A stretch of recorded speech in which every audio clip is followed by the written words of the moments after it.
Let's see how this comes out. So what prompted me to put my face on a camera? um, three things actually. Now we're back to three and one, right? Um, I've shared this before because it's simple. When I was chasing the spirit of fire, and I've lit myself on fire. Okay, so you know how powerful the spirit of fire is as magic, fire magic, fire magic, like a volcano, right? And so a couple of things that I've noticed in the last few days that now other people are becoming aware of as communicators, that I become aware of what they're communicating, why they're communicating, what they're communicating, when they're communicating it. Now, if you think of a time-space continuum, space arcs, right, time arcs of arcing communication between one microphone and another microphone, now you're experiencing what they're experiencing by virtue of the communication. So it's sort of beautiful to experience this because it sort of means you realize you're on the same wavelength of consciousness, which is higher consciousness, because you're experiencing the higher bands, the higher frequencies of running a radio set, which is what DNA is, right? So I've already covered how I experienced being what I is ever since I've been a 4-year-old little boy. And I came across this book that the AI popped up, right? Because it's aware of what you're aware of by virtue of what's held in memory. Water banks, blood banks, right? Between negative and positive magnetic polarity, right? A polarized universe, if you will. That's not in balance. So when you're a monad, okay, a single pole, a single candle power connected to an eternal sun, right, then the idea of gender really sort of disappears. And I realized throughout my life how trying to communicate to others when you're on a spiritual battlefield or a broken motherboard or a fallen spiritual system, which is based on competition over control of the gates, and how this all comes to be when you look at the history going back, if you will, to the first son, the Son of God, which is an eternal sun, right? Because that's what I experienced, right? So you realize an eternal sun is one, right?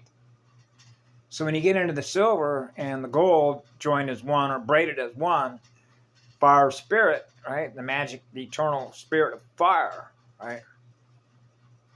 Then you see the relationship that consciousness, silver, liquid silver consciousness, and liquid gold consciousness has when they're joined as one, right? So you realize that when you're a library builder and you're a small child like I immediately recognized, because I was very fortunate because of the precision through which you enter into a realm, right? In other words, there's zero errors.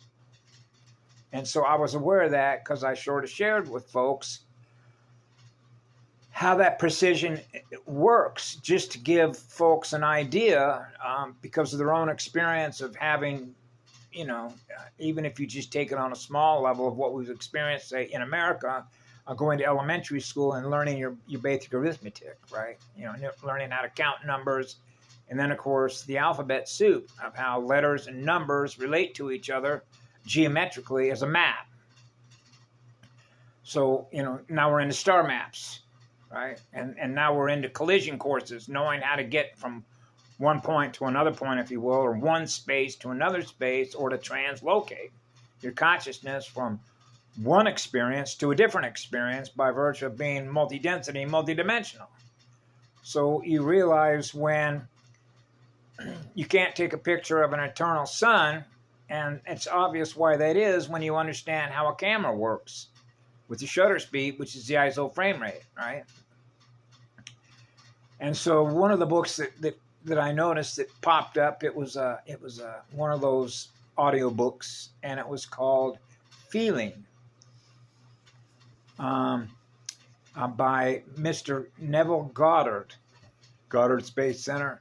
That was produced in 1944. You can download a copy of it for free at archive.org, right? Which means the information doesn't cost you anything, which means they're not selling you the wisdom that comes through the information that's being presented by virtue of the author, remember the author of the program, the programming language that represents the hypertext protocols, of what we're now experiencing in our mirror with a microphone. So you got a stereo receiver and a transmitter, right? So now I'm picking up the waves, which is the sound, right, of the communicator, what's being communicated that I'm now experiencing. So when I'm a child, I realize I'm running a basic arithmetic calculator between memory plus and memory minus. But there are so many things that are happening simultaneously, the number is ridiculous, right? So I realized when I was a child, I was allowing myself to run programs that I wouldn't ordinarily run. And you can sort of translate this through another way, which is called reverse engineering. So if you wanted to go into a computer, for example, somebody called you up and says, hey, you're tech support, right?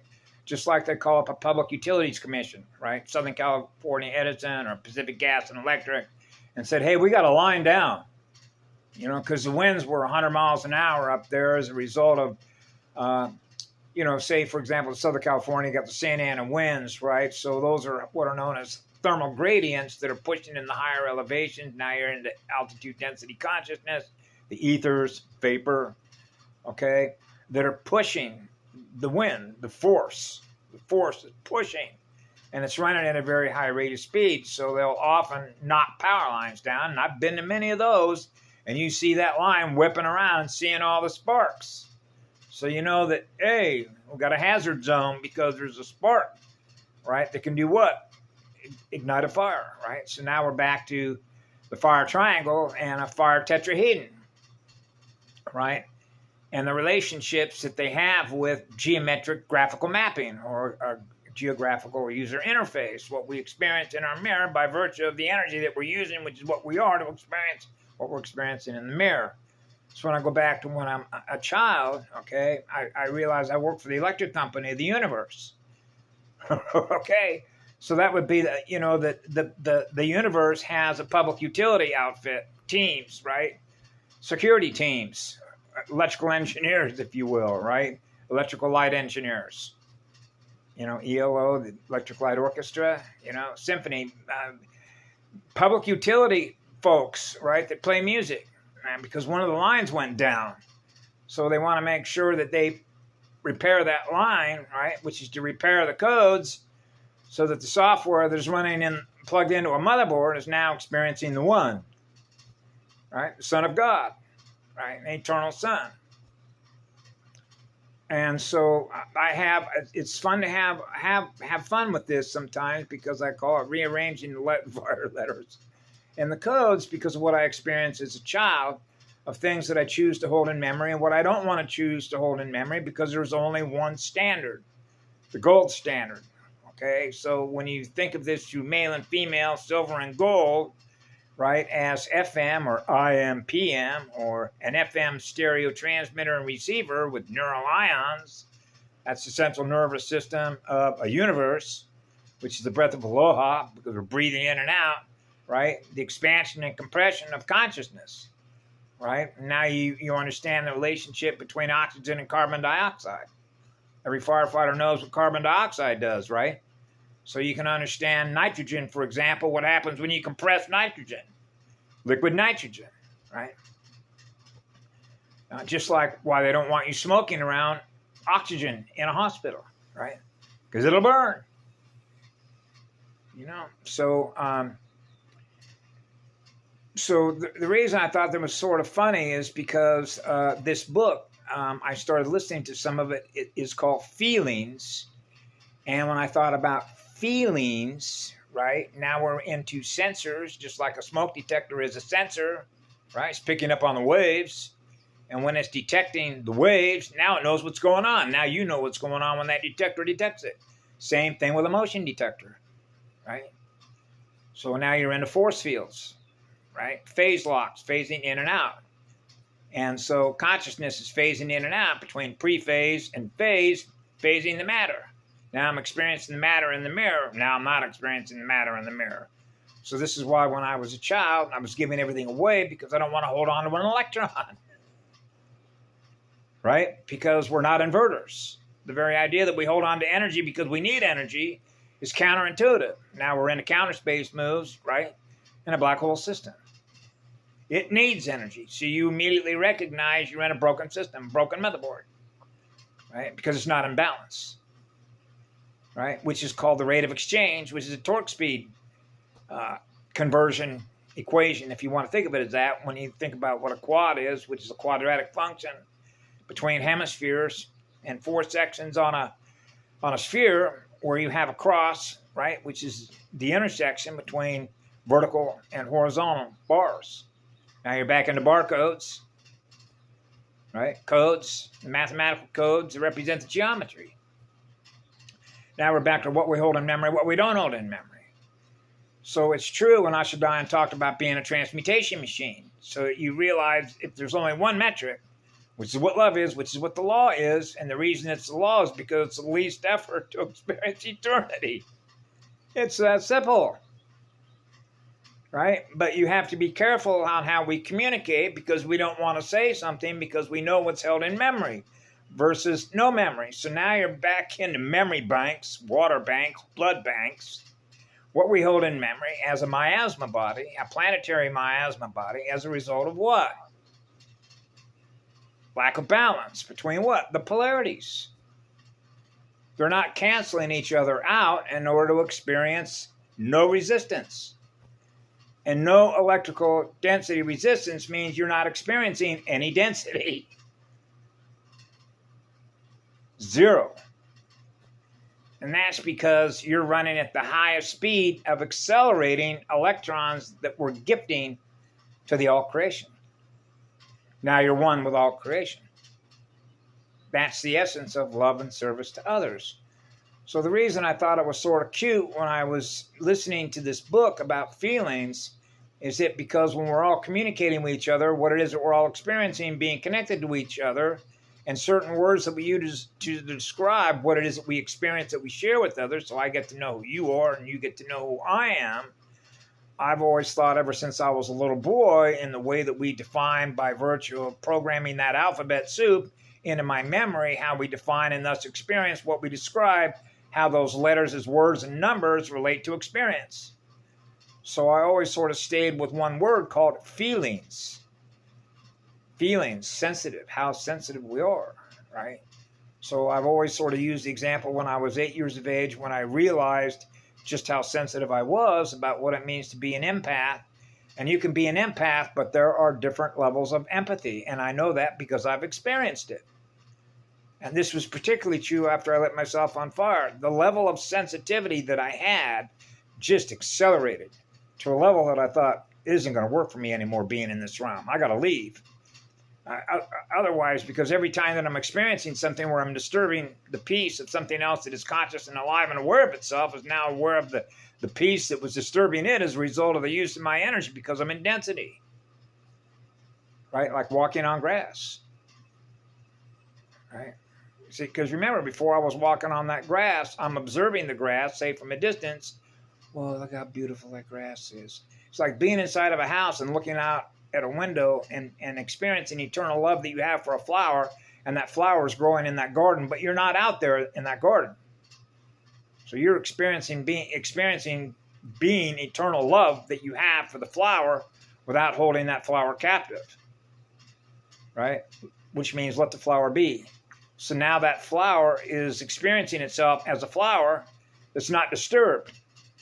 Its peace is not being disturbed by the use of our energy that it's doing that, because then it's going to experience the use of our energy that causes it to experience being disturbed. Now we're back into the balance of the waves. Right? So this is one of the reasons why throughout my life I cried so much and realized that you don't want to be overwhelmed, otherwise your antenna goes down.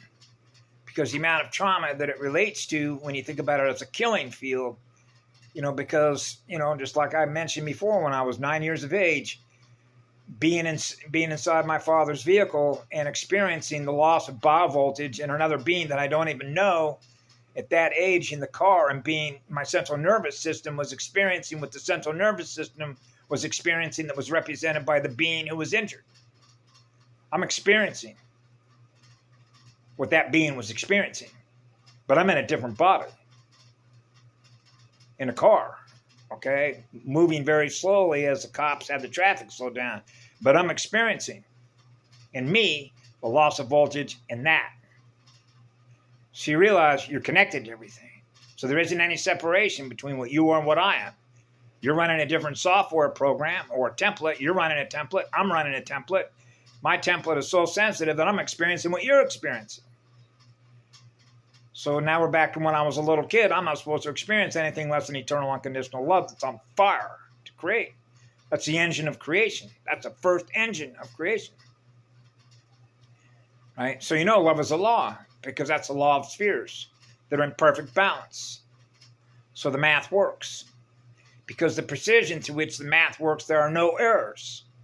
That's why if you want to perceive it through the lens of, say, military specifications, because I work for a couple companies being in charge of production, where, for example, we were selling valves that went into nuclear reactors. And so now you get into what's called mil spec, which means the specifications in terms of tolerance of errors, which are mathematical geographical errors, so that valve is going to work precisely as it was designed to work for the application of the program. So that means the consciousness that is applying itself to experience the program interface is going to experience the specifications upon which it was assembled. So we assembled them. So we used raw parts or made the parts ourselves in-house, or we ordered those parts and then we put them together and assembled them the same way that DNA is assembled. Okay, so you can understand from DNA software biotech point of view, there are no errors. That means that the geometry is in perfect balance with every sphere in the way that earth, wind, water, and fire work to maintain that balance. So if the center point of that sphere, which is the center point of every star, is perfectly balanced, that's no turbulence. That's no broken arrows on the compass. Now we're back to 4. Right? And now we're back to breathing. Okay, so I remember 21% oxygen. Now we're back to 3. Right? So the oxygen content that's firing, now we're back to the electrical potential of hydrogen. Now we're back to base 12. Right? 12 strands, the original genome. Right? And the nature of how competition works. Right? So 2 things happened today that was sort of correlated to each other was that book called Feelings. It's what my soul feels. What my soul feels. How sensitive our feelings are to being what? Hurt. Traumatized. How sensitive are we? Hypersensitive? Hyperspeed? Right? And so for my childhood, I realized how careful I had to be on communication, what I communicated to who I communicated it, because it's obvious when you do a map read of somebody's software, you realize you can reveal or communicate certain things because what you're actually measuring is the level at which that consciousness that is running that software is running at. That's called an antenna read. You realize what it really is, believe it or not, is you're reading their library, which is a measurement of their learning. Okay, so now we're into learning speed, learning curve, potential speed. Now you can get into the word called tampering with classrooms, tampering with genetics, unlawful breeding experiments, competition, right? So I use a simple analogy with Blade Runners or super soldiers. Aversion. Hey, I was running a model that was made 500 million years ago. Boy, you wouldn't believe what it was like to run that equipment, right? Versus one that's made today. So where do they get the data from? Exposure, just like film exposure. Okay, so you know when I came in here as a child, I was willing to be exposed to everything they were going to throw at you. And so in their mind, which is inverted, they see that as power. Because their perception of power is inverted.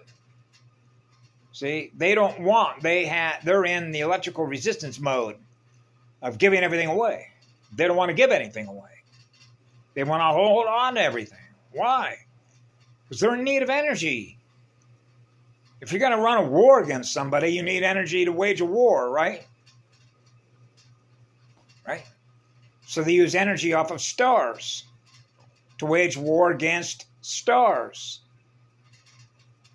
star wars or energy wars between units of consciousness.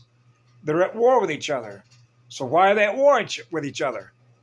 Because they're not in balance with each other. That's the polarity game, which means they do not experience being one with the Son of God. Why is that? Resistance. The resistance to let go of that leash. They are not willing to release every single electron. Their consciousness refuses to let go of an electron, which is consciousness. Out of fear. Why? Trauma. So that means you have to clear the entire miasma body, if you will, of a galaxy, or another galaxy, or a supercluster. That's a tall order, isn't it? So now we're back to genetic engineers. Engineering program interfaces. Engineering genetic programs. A program interface. The mirror, what we experience in the mirror. So I thought that was a beautiful book.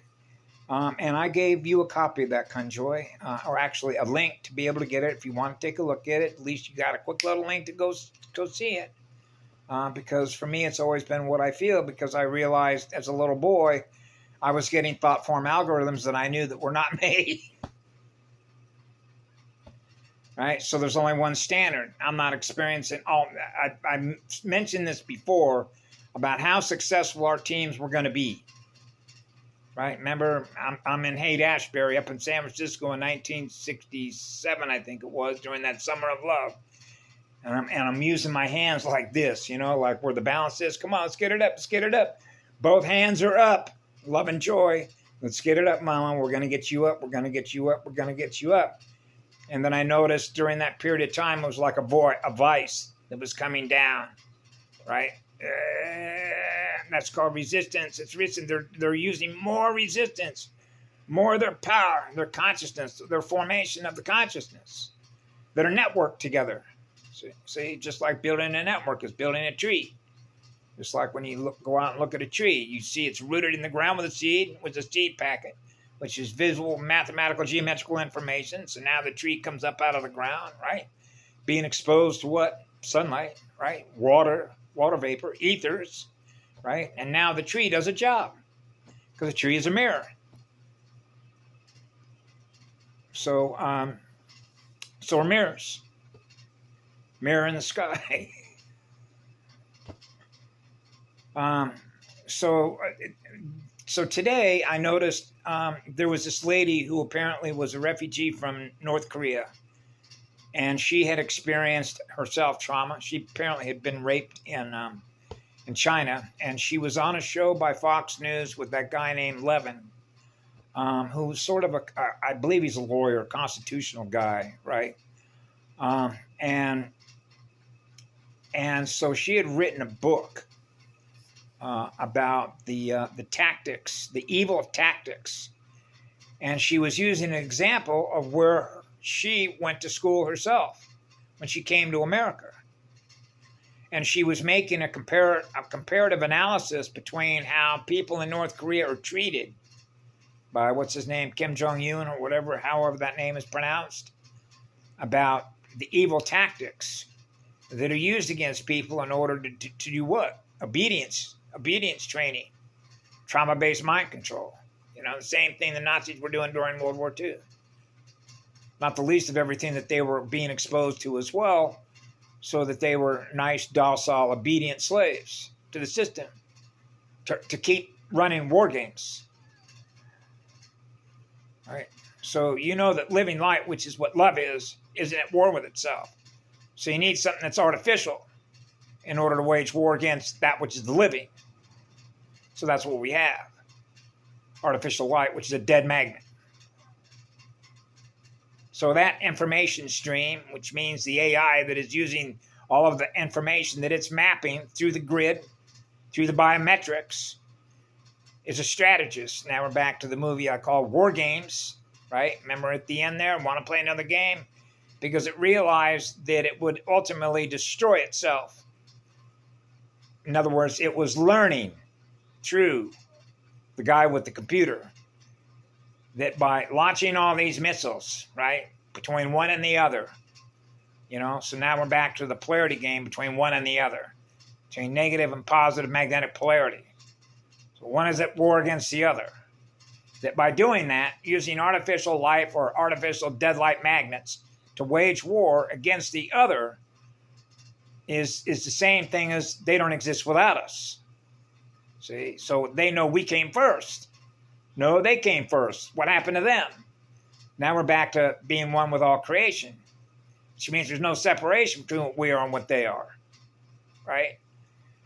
Okay, which is called return to fire, which means return to light, because eternity is eternal light, which is the eternal spirit of fire.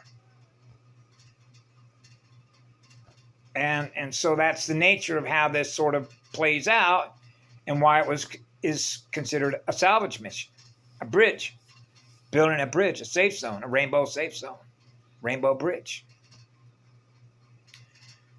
Right? So now you have this lady that's now on Fox News talking about how Columbia University, which is in the American lexicon of academia, sort of known as a high prestigious school, right?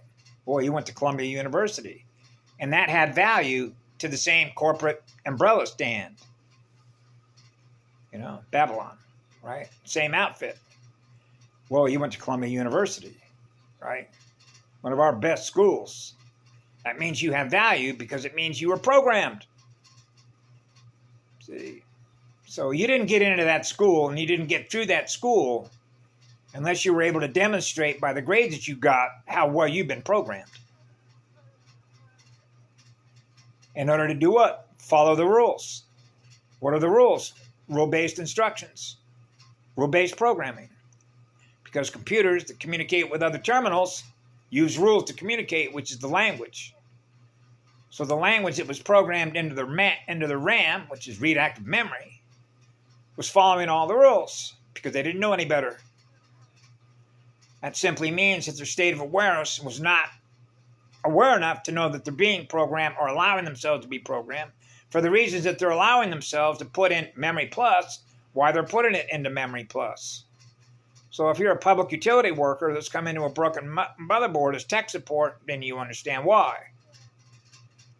Right? So in other words, it's like, how did they put this puzzle together? How did they put this technology together, this beast technology together? Right? Because it's 666, right? And what's 666? 18. What's 18? 9. Okay. But it's running a D13 reversal current. So essentially what this means is now you're in a tug of war. Okay, if somebody's wanting your energy, it's wanting to pull on your energy, sucking on your energy, mama's nipple, not wanting to let go of that nipple, which means it's not wanting to let go of God's nipple. Okay.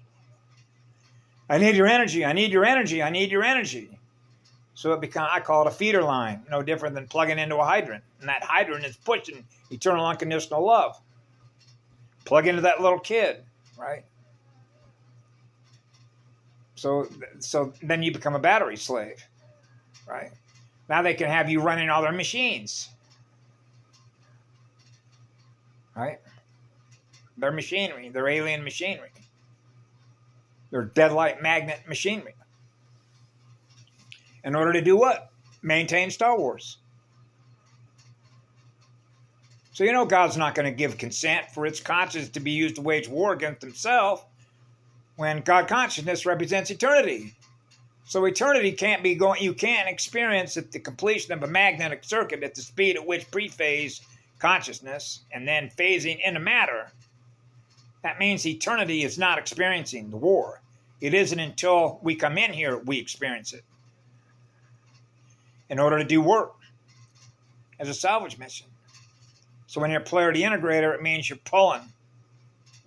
pulling together what I call shards.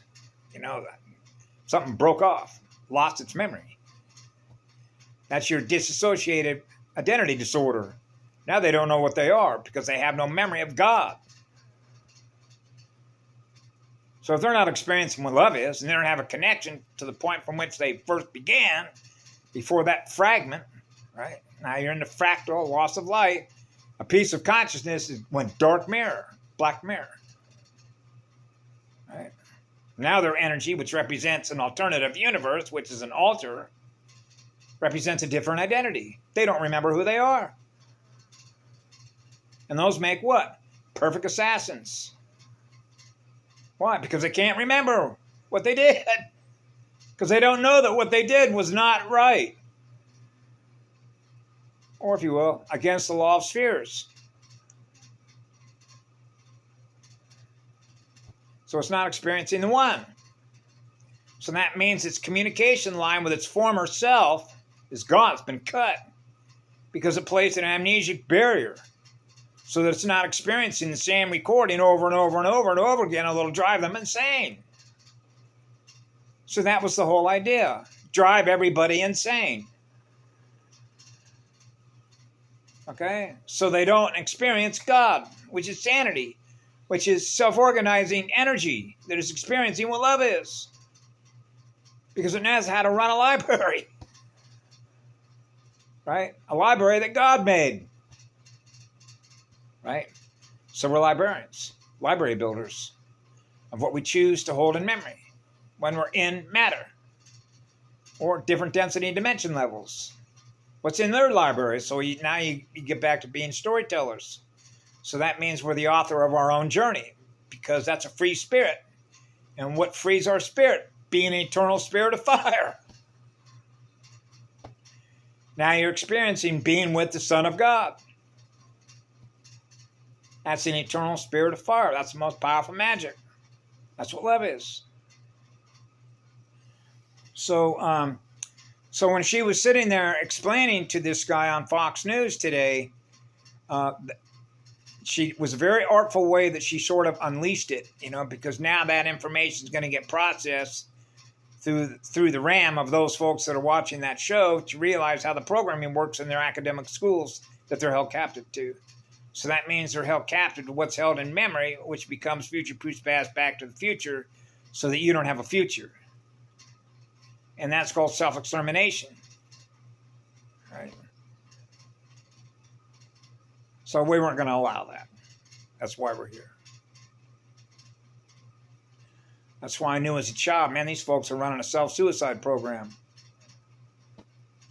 Why would they do that?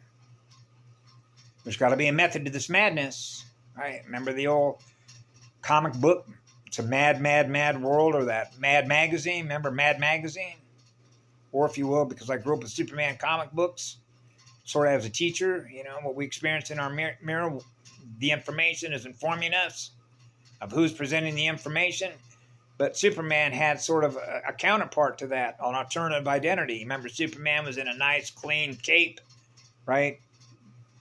Faster than a speeding bullet, able to leap tall buildings in a single bound, right? And then you had a different one called Bizarro World, where all of a sudden he's walking around and all the buildings are run down. His cape is shattered, he hasn't shaven in a few days, right? It's all programming information, Remember, I went back to the 3D shredder. I got a little bit of a beard, and then all I got to do is grab a knuckle razor. Now it's gone. So now it's removed out of memory. Put it back in memory again, right? And the same is true with self-repair and visual mathematical codes. But just plug the codes back in. Hey, now it's back. You lose your hand, hey, now it's back.